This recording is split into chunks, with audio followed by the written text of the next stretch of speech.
Bruised apple brown escorts, that's gorgeous. You're not Robert, are you? Yes. Hello, Robert. I'm Gus. Pleased to meet you. Nice to meet you. Hi there, Robert, I'm Will. Good day to you. And you. This is very beautiful, isn't it?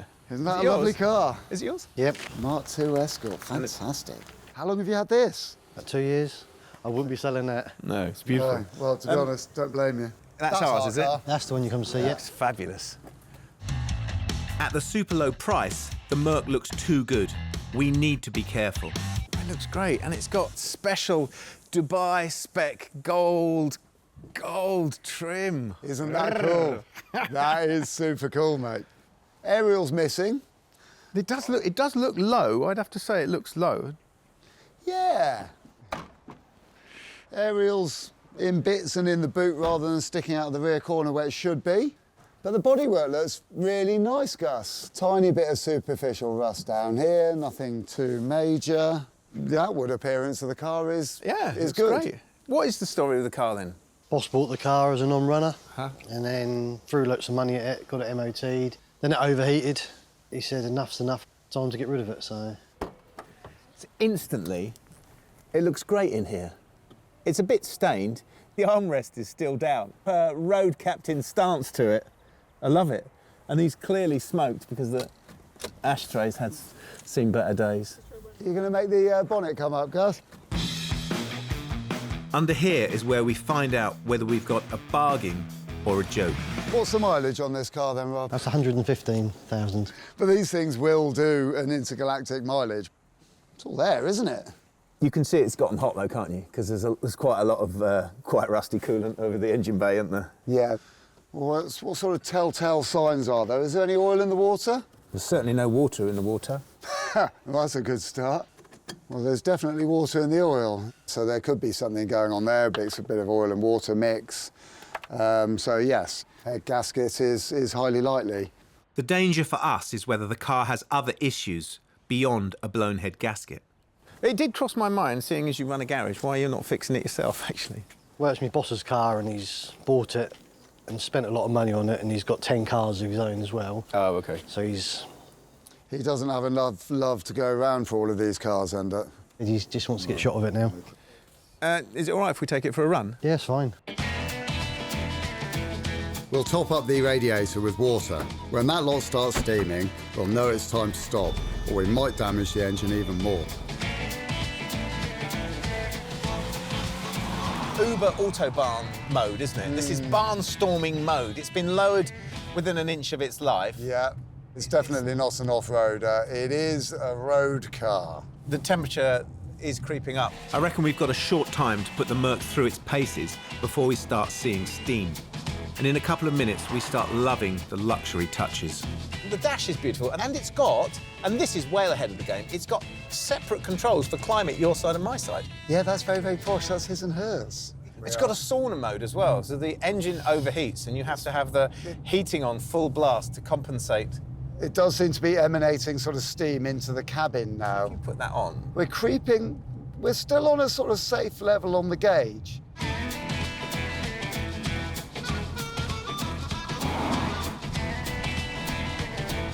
So bottom line is, I think we might be able to see 1,500 quid out of this car. Yeah, if we could just get it running and clean if it we up. can fix it. Yeah. So if we can get the car for what you reckon? Well, I reckon 400 quid? Wouldn't we? Well, I think we'd try it. Let's try it. Let's try and get it for 4. Can I just point out, it is very hot in here now. Yeah, we need to stop this car. We need to go and lift the bonnet up somewhere. Yeah. Let it have a little cool down. Yeah. Oh, It's very low, isn't it? that is, yeah. We've been getting some looks whilst out in this car. Steam emanating from underneath the bonnet is my first sort of bargaining tip, I think, apart from the colour and the fact it's a bit too low. Have you had a lot of people come and look at this car? A couple. Have you? Have any of them bought it? Well, Why didn't they didn't buy it. No, they didn't. I know that you wanted 550 for it, but we were thinking that maybe this car would possibly be worth more like £400 because it's got a fundamental problem still, hasn't it? 550s. How about 410? 550. Robert is driving a hard bargain, and it's not even his car. I'm quite happy to pay £5.50 for it. Hold actually. on, don't get too carried away. Surely we might be able to squeeze you a little bit on the price. £5.50 is what I want. You're a man of steel when it comes to doing a deal, aren't you? Robert won't budge, but the 190 is still worth a punt. There's only one thing for it. I think Is this a deal? Yeah. Yeah? We'll have it. Thank you very much. This is now our car? Low rider. Cheers, mate. Hey! We can't say for sure until we've sorted out the engine, so let's get to that.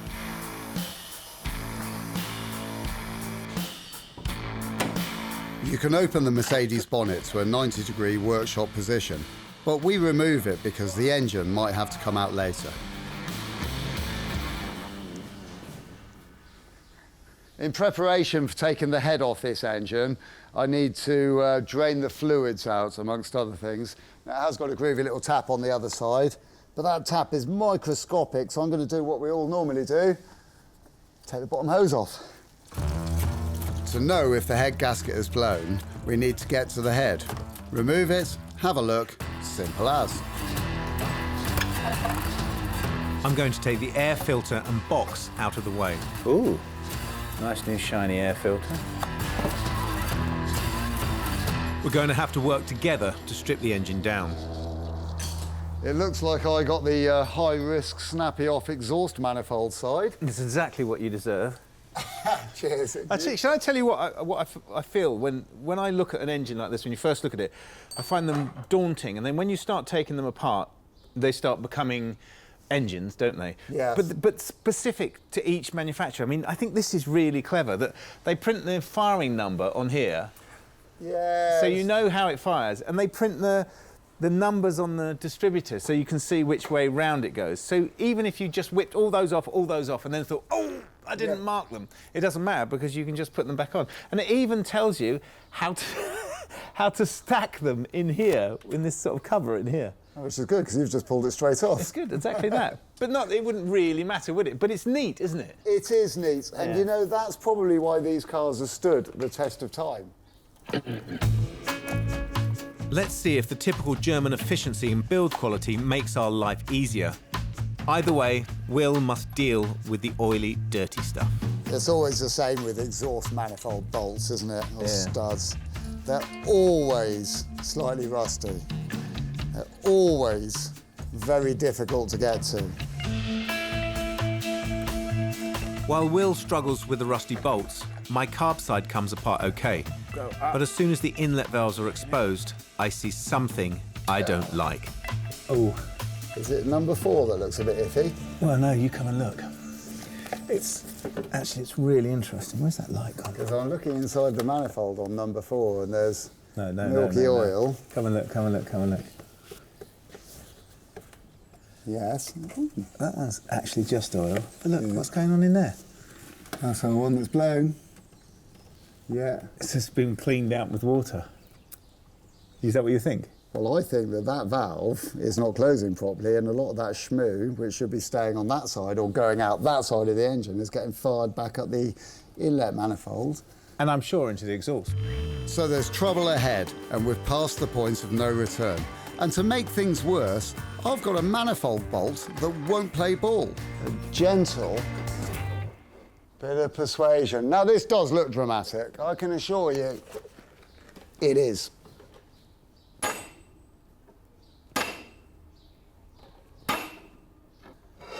And now let's try that with the spanner. Really, I just want to be able to hit this with a hammer and get it undone easily, but it's not playing the game. It's been really, really, really difficult. You sure I can't give you a hand? Oh, it's actually come undone. Oh, Can you believe it? It's actually coming undone. Ow. Oh, right, that is it. That is the one that's been such a pain in the blooming neck. In 2 hours, we get to the top of the engine, the cover. Yes, that's got it. Right, OK, here we go. Are you ready? Ooh, oh, look at that. For the record, a head should be nice and clean, so this really isn't good. Gooey. There's a lot of water in there, isn't there? Yeah, that's been That's been blown for a long time. There's a fair amount of rust in here as well. Look at the rust on here and on the bolts and on this tube. I think he was probably sitting around, wasn't it, before this latest round of trying to get it going properly. Yeah, it looks that way. That looks nasty. So we've encountered trouble. What can we do? Shall we call it a day then? Yes, I'm knackered. If the gasket has blown, the big no-no is damage on the head itself, which requires an extensive strip of the top of the engine. We've come so far today, that little job, and whatever it might reveal, can wait until tomorrow. We are tackling a Mercedes 190, which we bought knowing it had a fairly serious head gasket issue, which may in turn cause more engine trouble.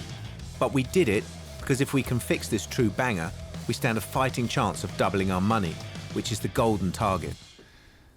So in order to take this head off, we've got to remove the cam chain. The cam chain is in a guide. The guide has 2 steel pins going through it, and these have been pressed into the head, and we need to extract those. They're not screwed in, so we can't just unscrew them. They've got to be pulled out, for which you need a special puller that we don't have. When you don't have something, you can always improvise. Just going to cut a bit of the end of this box section off to make my tool. The tool basically needs to be a strong mount through which I can drive a thread. So I cut up some box section and weld them together. So that's the bit I just chopped off. That's going to go on top of my horseshoe here, and I'm going to weld down either side, so I've got a reinforced section at the top. As making a tool goes, this is fairly hardcore, so safety first. Before the welder can be used, I make an electrical connection. Okay.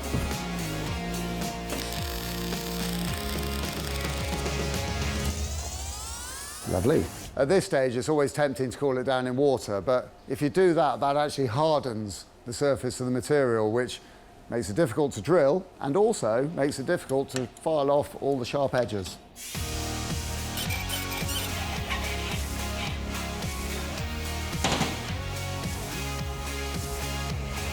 And I then drill into the cooling metal.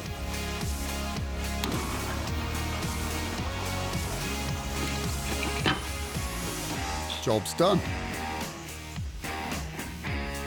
Put my bolt through the bridge into the pin that we want to extract and screw it in all the way. And using a 10mm spanner, we can now start turning that nut. That should draw the bolt out, thus drawing out the pin.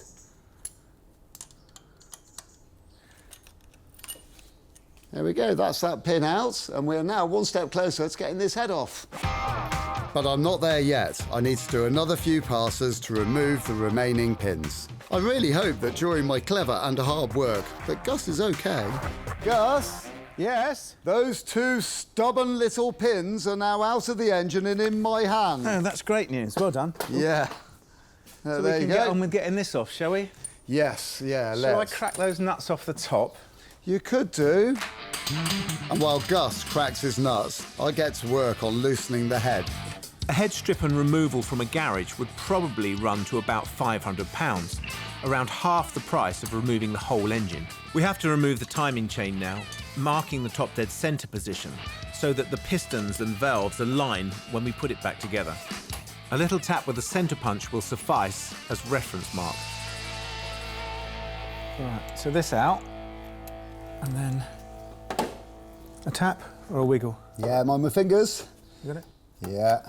Oh, that's coming nicely. Lovely. Okay. That's it. At last, the head is ready to be lifted, and we get to find out what we've bought. Yeah. It's not a pretty sight. What's that snagging on there? That's on that chain. It's full of tomato soup. This soup is rusty water, and rusty water is bad news for the engine. It's on the bench. We just need to tether the chain so it doesn't slip. So this is the gasket, and you can instantly see here there's a lot of rust in the water. And on the head here, you can see large deposits of rust in the water jacket. Now, the water jacket is what allows the water to flow around the engine and cool it. And these deposits of iron in here have come up from the block, the cast iron block. And it's because there's been no inhibitor or antifreeze used in the water. Now, you can see this combustion chamber as clearly a different colour to all the others, and this is where our problem is. And if you look, you'll be able to see clearly the water has gotten from the water jacket into the combustion chamber, thus putting water into the engine. You can clearly see here where there's a channel between the water jacket, which is this bit that's rusty here, through into the combustion chamber. So that's where the head gasket's blown. But what we don't know is if this is retrievable or not. So this is potentially catastrophic for this head. If the head can't be machined flat enough to stay watertight, it's a new head, plus machining costs, or a new block, or even a new engine. We're hoping the skim will work, but before we can do that, we need to strip it further. The important thing here is to work in a clean environment, and every item must be ordered carefully. Hiya. Hello, Gus. I think it's better news than we thought on this head. They've vacuum tested it. Yeah. So that we know all the valves fit perfectly and seal. Okay. They pressure tested it so that we know that it's not leaking. Lovely. And they've skimmed out our little nick in here. So, Oh, brilliant. with a new set of gaskets and a clean block. Oh, yes, we're ready to go. I'm poised and ready for action, Gus. All right, I'll put this back together. I'm putting the cam and rockers back in the head before I can put it onto the car. It's a really pleasing job. When putting your head gaskets on, or handling your head gasket in any way, shape or form, just be super, super careful, because if you bend them or kink them, they're stuffed and it'll blow straight away. It's going to be an awkward threadle, this, isn't it? It is. Oh, it's all prepared and ready, though. I should be able to reach through this hole. Coming through. Yeah. Back a bit. Yeah. The newly skimmed head fits perfectly over the cleaned up block. That's got it. That's it. Now we're on.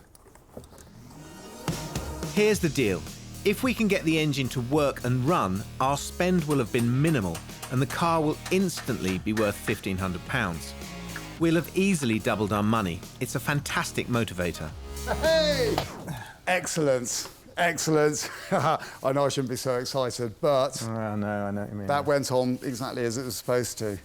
We're so wrapped up in the race to rebuild the engine, we even forget to take a tea break. On a slightly more ominous note, the Mercedes has no bids yet, and we're well into the job. We're down to the last few items before we can turn the key.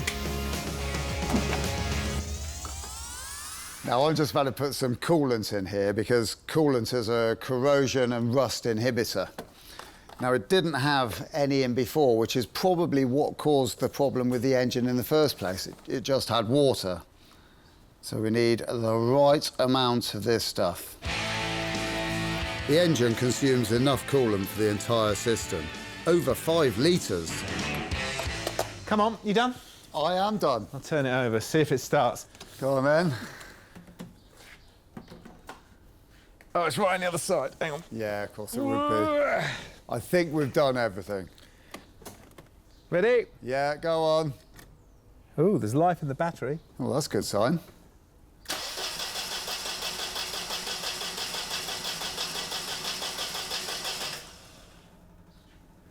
Hang on. Hey! It's doing that.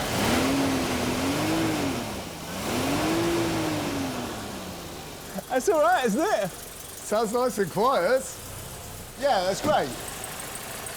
It works. It does work, yeah. We've taken the bits. All of those thousands of trillions of bits have come out and gone back in. And it doesn't appear to be squirting oil out or water out anywhere yet. We've stripped, skimmed, cleaned and reinstalled the head. One bonnet back on and we down tools. The day is over. It feels like we're winning. We've got a new business, trading in cars that nobody should touch with a barge pole. Our Mercedes 190e, which we've spent under 600 quid on so far, needs some new springs, so it's fallen on me to locate them. I've found a friendly breaker in Wokingham. Ah, hello there, you Russell? Yeah, that's me. How are you doing? Oh, hi there. Hiya. I'm Will. Good day to you. Are you going well? Yep. Russell stocks a broad range of old cars, many Mercedes, but our old 190 could be classed a vintage car. Russell hasn't got one himself, but has sourced the parts from within his network. I see. Oh, that's excellent. What have we got here then? We've got your springs here. Yeah. Let's have a look. God, there's a hell of a weight in those, isn't there? Yeah. These four in great nick are 50 quid the set, around a third of the retail price. Yeah, these bits are difficult to find, aren't they?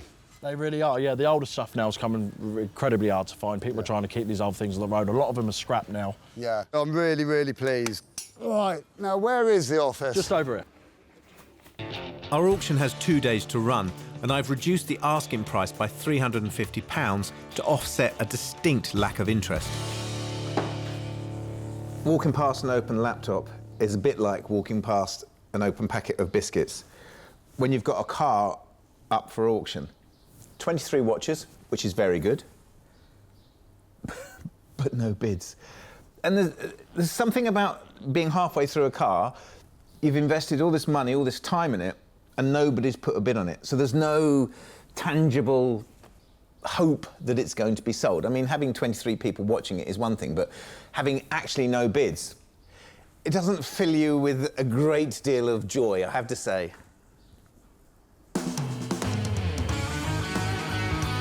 Maybe ditching the lowrider looks will help. Once the wheels are off, we can have a look at the old springs and work out how to install the new ones. I can see that the damper here hasn't been off, and that the damper actually is in quite good condition. There's no oil seeping anywhere, so that's good news. So that hasn't been off, and I can see that this pinch bolt down here, which holds the bottom wishbone on, has been off. So they've clearly undone that, dropped the wishbone down, and taken the spring out.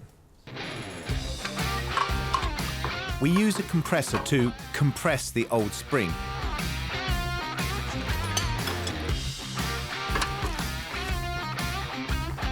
And once the lower wishbone is disconnected and prized out of the way, it can be removed.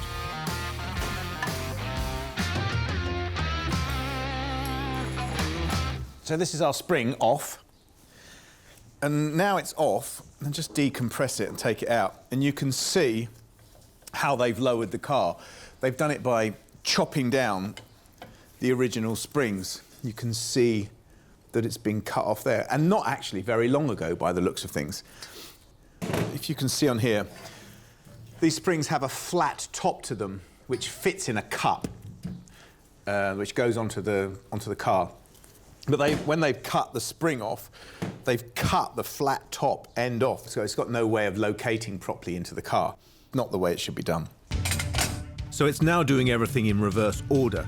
I tie the spring to protect myself and then compress it, and then we'll see if it goes back in. Well, Yes? can I utilise your unique Wanger bar skills? I knew you were going to ask me that, so I'm already prepared. I know exactly what you need. You need that in there. And that's down there. And that there. Right. Am I completely out of your way? I don't know if I can get them. Got put chase on. Yeah, that's it, Yeah, that's okay. it, that's it. OK, can I take the pressure Yeah, off? slightly. It's going in at the top. First, I've just got to take the tension off of the spring, which is really scary because there's a lot of power stored in that spring at the moment.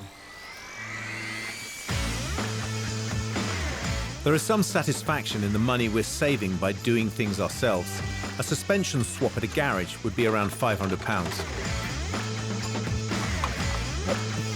The 3 other corners take us 3 hours.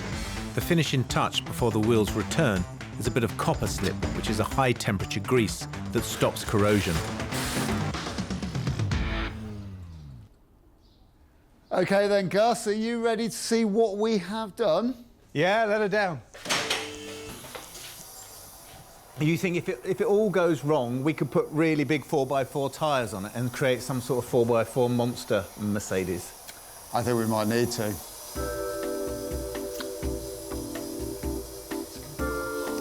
I think it's going to be very high. Yeah. We started with a gangster chic lowrider Mercedes, and now we have a car fit for a circus. Wonderful. Going. It's not going to go any further, is it? If I roll it backwards and forwards, that should settle a bit. I don't think it's going to settle at all, is it? No. Is that settling? Oh, yeah, no, that's much better. No, Is it? Yeah. We're going to need some bigger tyres, Gus. Yeah. Well, the car was only £550. The headwork was great value at £35. The tyres were £200. And Will went for the most expensive radio he could find. And there were other spares and consumables. £995 all in. Our first auction ran out without meeting its reserve. The buy it now price has slipped to £2,000, and suddenly we have an interested party. What are you thinking? Yeah, liking it a lot. Excellent. Yeah. Yeah, good, honest car. Few little rust patches, but then that was mentioned in the advert. Few sort of age-related scratches, dings and dents. The interior just pristine. It's just, you know, it's almost like it's just come out of a showroom, to be honest. So, yeah, really happy with that. Well, how happy? Exactly yeah. how happy? That's the $64 million question. We'd settle for that, wouldn't we? Yeah. That's fine. Would you take 15 for it? That's probably a little bit shy of what we were thinking. Sort of, what would wrench it from your grip? Will jumps in with the absolute minimum we can afford to take. At £1,800, you'd be driving this car away and we'd all have smiles on our faces because, you know, we believe that this is a good, sound, solid car. OK, yeah, no, I'm happy with 18. Yeah? Yeah. Wicked. Nice one, Yogi. Excellent. Yeah. Nice one, Yogi. Thank you very much. Excellent. Cool. Oh, that's Enjoy great. it. At £1,800, we're happy. We've cleared 800 quid, which at least keeps us in business. Yes, we missed the magical doubling of money, but only by a shade. And this car could have so easily have destroyed us. This one is a win.